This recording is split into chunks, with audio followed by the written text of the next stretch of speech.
신약성경 마가복음 8장 27절에서 38절 말씀입니다. 오늘 하나님의 말씀 마가복음 8장 27절에서 38절 말씀입니다.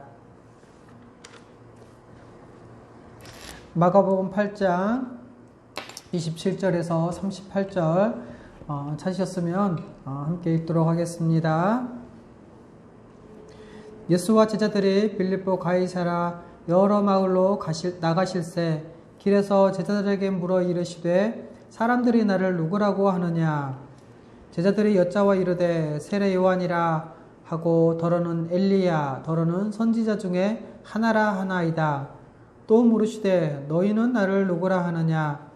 베드로가 대답하여 이르되 주는 그리스도시니이다 하매 이에 자기의 일을 아무에게도 말하지 말라 경고하시고 인자가 많은 고난을 받고 장로들과 대제사장들과 서기관들에게 버림받으여 죽임을 당하고 사흘 만에 살아나야 할 것을 비로소 그들에게 가르치시되 드러내놓고 이 말씀을 하시니 베드로가 예수를 붙들고 항변하매 예수께서 돌이키사 제자들을 보시며 베드로를 꾸짖어 이르시되 사탄아 내 뒤로 물러가라. 내가 하나님의 일을 생각하지 아니하고 도리어 사람의 일을 생각하는도다 하시고 무리와 제자들을 불러 이르시되 누구든지 나를 따라오려거든 자기를 부인하고 자기 십자가를 지고 나를 따를 것이니라. 누구든지 자기 목숨을 구원하고자 하면 잃을 것이요 누구든지 나와 복음을 위하여 자기 목숨을 잃으면 구원하리라. 사람이 만일 온 천하를 얻고도 자기 목숨을 잃으면 무엇이 유익하리요. 사람이 무엇을 주고 자기 목숨과 바꾸겠느냐. 누구든지 이 음란하고 죄 많은 세대에서 나와 내 말을 부끄러워하면 인자도 아버지의 영광으로 거룩한 천사들과 함께 올 때에 그 사람을 부끄러워하리라. 아멘.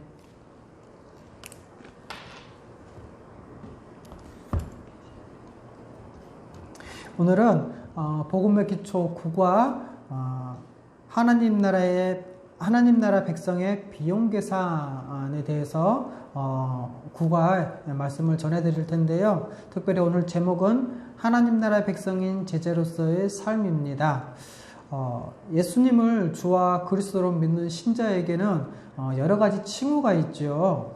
예수님을 믿는다는 의미에서 신자, 그리고 예수 그리스도 안에서 이미 구별되어 하나님께 속한 자라는 의미에서 성도라고 합니다. 또 하나님이 우리를 그리스도와 한몸되게 하셔서 예배하도록 부르신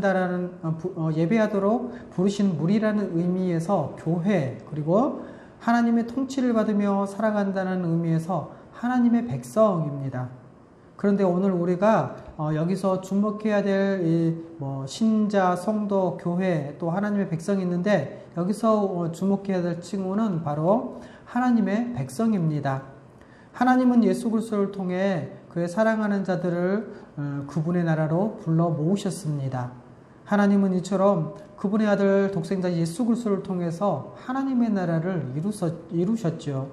그렇기 때문에 이제는 누구든지 예수 그리스도를 믿으면 은혜로 하나님의 나라에 들어갈 수 있습니다. 예수 그리스도의 십자가 사역으로 인해 모든 죄를 사함받고 또 의롭다 하심을 얻어 하나님 나라의 백성이 되는 것입니다.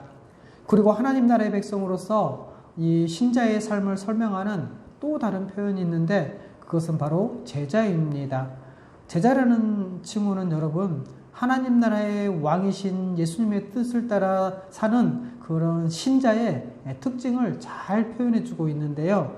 특별히 이번 구과에서는 주를 믿으면서 당하는 고난에 대해서 이야기하는 과입니다. 그래서 이번 과에서는 하나님의 백성의 삶이 어떤 것인지를 3번에 걸쳐서 살펴보도록 하겠습니다.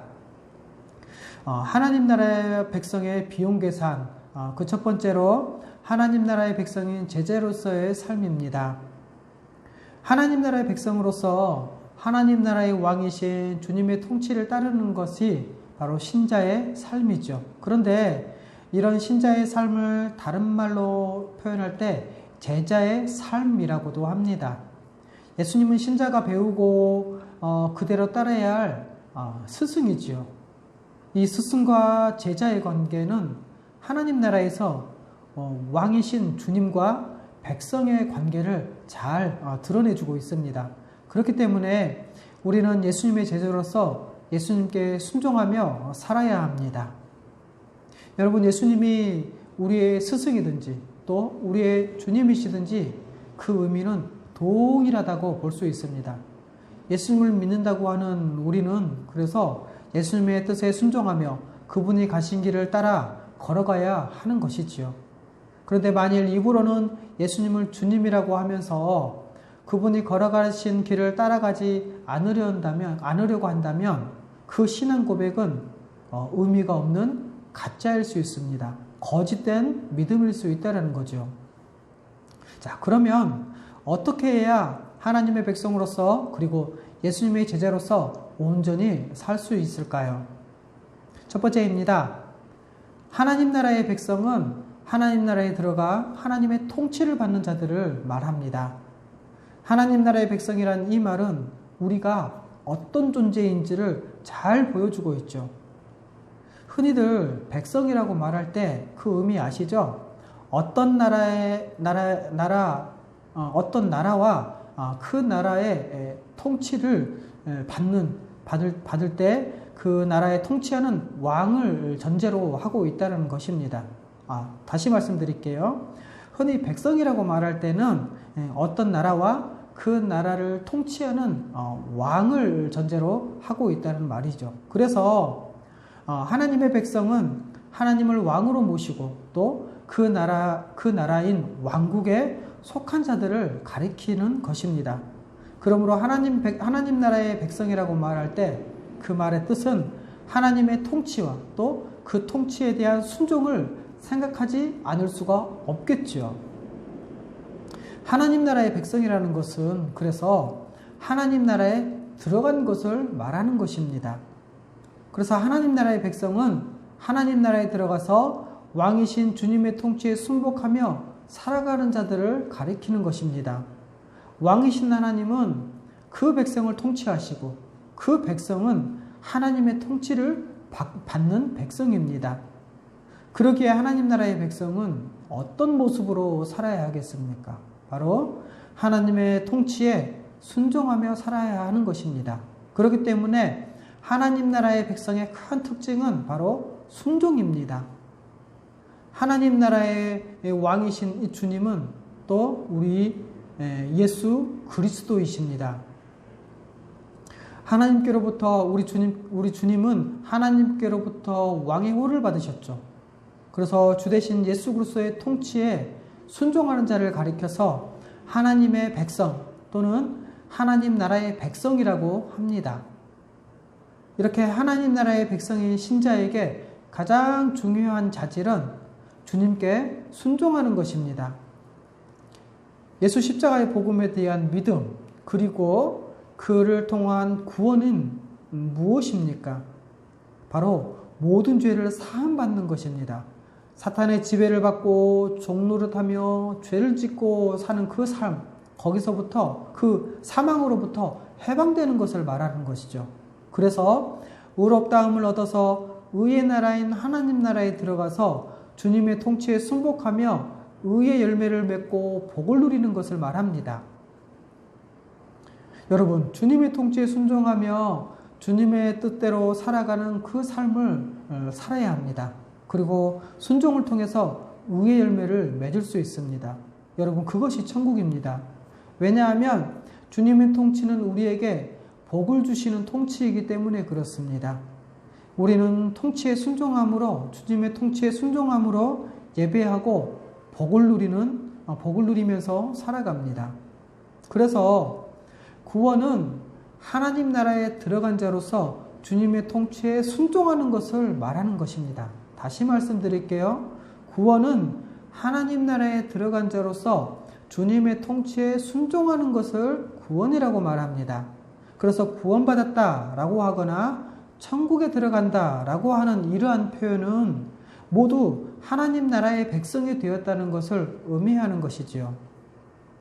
이런 차원에서 이해를 한다면 믿음으로 의롭다함을 얻어서 하나님의 백성이 되었다는 것은 단순히 지옥에 가지 않는 어떤 상태나 신분이 되었다는 것만 의미하지는 않습니다. 그 의미가 더 있다는 것이죠. 지옥에 가지 않는 그런 상태, 그런 신분이 되었다는 것도 있지만 거기서 멈추지 않고 더 있다는 것입니다. 그것은 주님의 통치를 받고 그분께 순종하며 살아가는 것. 그래서 특별한 종류의 사람이 되었다는 것입니다. 우리는 그것을 새로운 인류, 또 새 사람, 그리고 교회라고 하죠. 그리고 하나님의 백성이라고도 표현합니다. 여러분 생각해 보십시오. 감히 주님의 통치와 인도하심을 받을 수 없던 존재가 그 통치를 받아서 살 수 있게 되었습니다. 주님의 통치에 순종할 마음이 전혀 없었고 또 순종할 수도 없던 존재가 이제는 기쁨으로 순종하려고 하고 또 실제로 순종하며 살 수 있게 되었다는 것이죠. 여러분, 우리 주님은 우리를 그의 나라의 백성으로 삼아주셔서 이렇게 기쁨으로 자원하여 순종하고 또 순종할 수 있게 만들어주시고 또 그런 능력도 우리에게 주셨습니다. 그렇기 때문에 구원받은 신자는 주님의 통치에 매일 순종함으로 자신이 하나님 나라의 백성임을 증명하며 살아갑니다. 그런데 사람들이 흔히 하지만 오해하는 게 있는데 그 오해가 너무나 심각한 오해가 있습니다. 그것은 무엇입니까? 바로 예수님을 믿고 한 번 구원받으면 어떻게 살든지 그 구원은 취소되지 않는다라고 생각하는 오해입니다. 여러분, 구원이 취소되지 않는 것은 맞습니다. 그러나 어떻게 살든지는 아니라는 것이지요. 여러분, 구원받은 사람은 마음대로 살지 않습니다. 구원받았다는 것이 무엇입니까? 구원받았다는 것은 하나님 나라에 들어갔다는 것이죠. 하나님 나라에 들어갔다는 말은 하나님의 통치에 들어가 그 통치를 받아 순종한다는 것입니다. 그렇기 때문에 주님의 통치에 순종할 때 그 구원은 취소되지 않습니다. 그렇기 때문에 어떤 사람이 하나님 나라에 들어갔다라고 말할 때, 그 주장을 할 때 하나님 나라는 여러분 우리 눈에 보이지 않습니다. 그렇기 때문에 그 사람의 말에 그 주장으로는 아무것도 그 사람이 구원받았다, 하나님의 백성이라는 것을 확증할 수가 없습니다. 자, 그렇다면 구원받았다는 것을 어떻게 증명할 수 있겠습니까? 그 하나님의 나라에 들어가서 그 나라의 백성이라는 것을 무엇으로 증명하겠습니까? 그 나라의 왕의 통치를 받아 순종할 때만, 하나님 나라에 들어가서 하나님 나라의 왕이신 주님의 통치를 받아 순종할 때만 하나님 나라의 백성이라는 것이 증명되어집니다. 주님의 통치에 순종하며 살아가는 것을 볼 때, 그때야 비로소 그 사람이 구원받은 하나님의 백성이라는 것을 알게 된다는 것이죠. 여러분, 순종하는 삶은 살아도 되고 안 살아도 되는 것이 아닙니다. 구원받은 자는 순종이 필수입니다. 순종은 해도 되고 안 해도 된다라고 생각하고 내가 열심히 해서 복 받았다라고 말하는 것은 자신을 위해 신을 이용하려는 것이지 그분의 통치에 순종하려는 것이 아닙니다. 여러분, 신앙의 본질이 무엇입니까? 신앙의 본질은 주님을 구주로 삼고 그분께 순종하며 사는 것, 이것이 신앙의 본질입니다. 그리고 우리가 종교행위라고 하는 이 교회 생활은 신앙의 틀입니다. 그렇기 때문에 종교행위, 그것을 통해서 그 종교행위가 우리를 구원하는 공로가 되지도 못합니다. 구원받았다는 것을 증명하지도 못합니다. 그러면 무엇으로 증명합니까? 구원받았다는 것은 오직 순종하는 삶으로만 증명할 수 있고 구원받았다는 것을 드러낼 수 있습니다. 두 번째입니다. 하나님 나라의 주는 예수 그리스도십니다. 그러기에 모든 하나님 나라의 백성은 예수 그리스도의 제자입니다. 예수님은 우리를 구원하시기 위해 이 땅에 오신 그리스도이십니다. 마가복음 8장 29절 말씀이죠. 또 물으시되 너희는 나를 누구라 하느냐? 베드로가 대답하여 이르되 주는 그리스도시니이다 하매. 여러분, 예수님의 이 질문에 대한 답은 모든 신자들이 자신의 전 생애를 걸고 대답해야 합니다. 어떻게요? 주는 그리스도시니이다 라고 말합니다. 여러분, 신자는 하나님의 백성이자 예수님의 제자입니다. 제자는 스승의 가르침에 순종하고 그 스승의 삶을 따라가는 자를 가리켜 제자라고 합니다. 그러나 요즘은 제자의 개념이 많이 해석되어서 이런 의미가 없죠. 하지만 성경에서 제자는 스승이 하는 말을 그대로 암기하고 또 스승이 하는 그대로 따라가는 사람들을 가리킵니다. 여러분, 우리는 모두 주 대신 예수 그리스도의 제자입니다. 그분의 뜻을 따르고 그분의 말씀과 명령에 순종하며 그분이 걸어가신 길을 걸어가는 자입니다. 여러분, 신자는 어떤 일이 있어도 오직 주님의 뜻에 순종하는 하나님의 백성입니다. 또한 스승이신 예수님의 말씀과 삶을 그대로 따르는 제자이기도 합니다. 이것이 여러분 신자의 삶이요 하나님의 백성의 전생, 일생이라고 할 수 있습니다. 그렇기 때문에 여러분 모든 신자는 예수님의 제자로서 예수님의 말씀에 순종하며 그분을 따라 살아가는 것이 마땅합니다. 또 스승의 삶은 곧 제자의 삶이기도 합니다. 마가복음 8장 31절에서 38절 말씀은 예수님의 제자가 어떤 삶을 살아야 하는지를 잘 보여주고 있죠. 예수님은 많은 고난을 받고 결국 버림받아 죽임을 당하는 삶을 사셨습니다. 그리스도이신 예수님이 우리를 구원하시기 위해 걸어가신 그 길은 전혀 평범한 길이 아니었습니다. 31절 말씀이죠. 인자가 많은 고난을 받고 장로들과 대제사장들과 서기관들에게 버림받아 죽임을 당하고 사흘 만에 살아나야 할 것을 비로소 그들에게 가르치시되, 물론 예수님은 사흘 만에 다시 살아나셨습니다. 그러나 이 모든 고난과 죽음은 바로 우리를 구원하시기 위함이었습니다. 예수님은 우리를 사랑하셔서 이 모든 일을 자처하셨습니다. 예수님은 이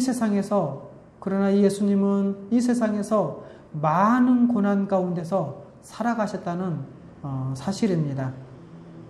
어떤 분이 말하기를 예수님이 공생의 기간 동안에 한 사람이 당해야 할 최대치의 고통과 고난을 당하셨다라고 말하더라고요. 성경을 보십시오. 예수님은 수많은 오해와 편견, 모함, 온갖 시험과 유혹, 그리고 공격과 대적을 받으셨습니다. 심지어 사랑하는 사람들의 무지와 또 그들의 불신앙, 그리고 배신, 예수님은 이루 말할 수 없는 고통 속에서 살아가셨습니다. 그리고 그 마지막 고난의 절정, 그 고통의 절정은 바로 십자가 형벌의 대속적 죽음이었습니다. 그런데 베드로는 제자가 스승의 삶을 따라서 살아야 한다는 것을 너무나 잘 알았기 때문에 화를 내면서 반발합니다. 항변하죠. 마가복음 8장 32절이죠. 드러내놓고 이 말씀을 하시니 베드로가 예수를 붙들고 항변하매.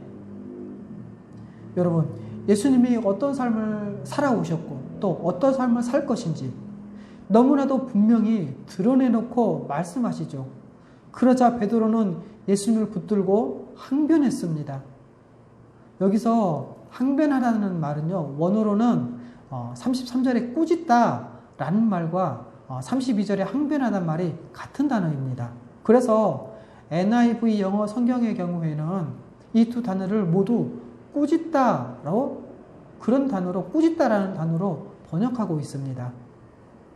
여러분, 베드로는 예수님의 말씀을 듣고 매우 너무나도 분노하며 화를 내고 비난했습니다. 베드로가 예수님을 붙들고 매우 화를 내면서 비난하는 그것은 심각한 것입니다. 여러분, 베드로가 왜 그렇게 예수님의 말씀하신 고난과 죽음의 길에 대해서 화를 냈습니까? 앞에서도 말씀드렸던 것처럼 당시의 제자는 스승의 걸어간 그 길을 그대로 따라야 했었습니다. 스승이 어떤 삶을 살았고 그 마지막이 어떠했는지는 바로 그 스승을 따르는 제자의 모습이기도 했기 때문에 그렇죠. 그래서 베드로는 예수님이 고난받고 또 죽임을 당할 것을 말씀하시자 예수님을 붙들고 꾸짖었습니다. 베드로는 제자의 삶이 무엇인지 알았다는 것이죠.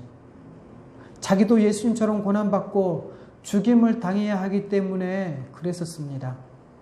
여러분, 고난이나 죽음은 제자들이 원하는 삶이 아니었습니다. 세 번째입니다.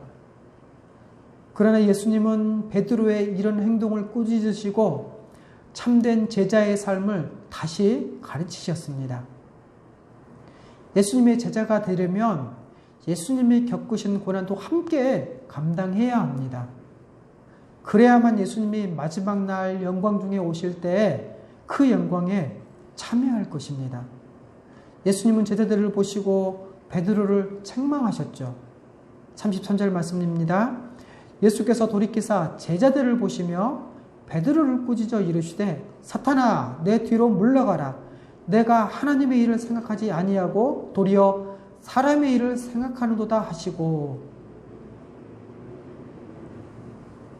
여러분, 예수님은 처음이자 마지막으로 베드로를 향해서 꾸짖으시면서 말씀하십니다. 사탄아 내 뒤로 물러가라. 예수님이 제자들을 보신 장면이 나오죠. 예수님이 제자들을 둘러보신 것은 바로 다른 제자들도 베드로와 똑같은 생각을 가지고 있었기 때문에 그렇습니다. 그래서 예수님은 베드로를 책망하신 후에 무리와 제자들에게 예수님을 따르는 제자의 길에 대해서 가르치셨습니다. 예수님은 34절부터 제자, 다시 말해서 신자의 삶이 무엇인지를 말씀하시죠. 34절부터 38절 말씀까지 보겠습니다. 누구든